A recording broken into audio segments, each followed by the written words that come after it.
எண் கணிதம் என்பது ஒரு பழங்கால நம்பிக்கையாகும். இது அவர்களின் பிறந்த தேதியின் அடிப்படையில் அவர்களின் குணாதிசயங்களையும் போக்குகளையும் கணிக்குமாம். ஒவ்வொருவர் பிறந்த தினத்தின் கூட்டுத்தொகையை கொண்டு அதற்கான எண்கள் கண்டறியப்படுகிறது.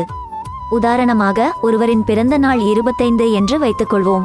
அவரின் பிறந்த நாளின் கூட்டுத்தொகை 7 ஆகும். அந்த வகையில் எண் ஒரு கொண்ட 1, 10, 19, 28 இந்த தேதிகளில் பிறந்தவர்கள் வலுவான தனித்துவ உணர்வு, தலைமைத்துவ திறன்கள், சாதனைக்கான ஆசையை கொண்டவர்களாக திகழ்வார்கள். இந்த நாட்களில் எந்த மாதத்தில் பிறந்திருந்தாலும் இவர்களின் குணம் இப்படிதான் இருக்கும் என ஜோதிட வல்லுநர்கள் கூறுகின்றனர். வணிக முயற்சிகளில் எப்போது வெற்றியாளராக இருப்பார்கள். ஏனென்றால் இவர்கள் ஒரு விஷயத்தை தொடங்குவதற்கும் முடிப்பதற்கும் ஏற்ற உறுதியான எண்ணத்தை கொண்டிருப்பார்கள். அதனால் இவர்களின் அனைத்து காரியங்களும் வெற்றியடையும். பிரச்சனைகளை தீர்ப்பதில் திறமையானவர்களாக இருப்பார்கள். வணிகம், மேலாண்மை, அரசியல், சுயதொழில் உட்பட அனைத்திலும் வெற்றி பெறுவார்கள்.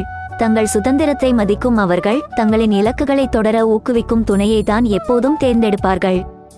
இவர்கள் உற்சாகமாக, திடமாக செயல்பட்டாலும் சில நேரங்களில் மேலாதிக்கமாகவும் சுயநலமாகவும் செயல்படுவார்கள். இதனால் அவர்களின் உறவுகளில் விரிசல் ஏற்படும்.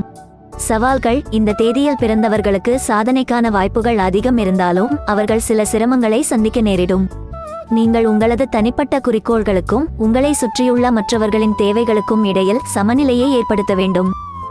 பொறுப்பு துறப்பு: இந்த கட்டுரையில் உள்ள எந்தவொரு தகவலின் நம்பகத்தன்மைக்கு எந்தவிதமான உத்தரவாதமும் இல்லை. இதில் குறிப்பிடப்பட்டுள்ள தகவல்கள் ஜோதிடம், நம்பிக்கை தொடர்பான இணையத்தில் கிடைக்கும் தகவல்கள் அடிப்படையில் எழுதப்பட்டவையே. நியூஸ் 18 தமிழ்நாடு அதை உறுதிப்படுத்தவில்லை.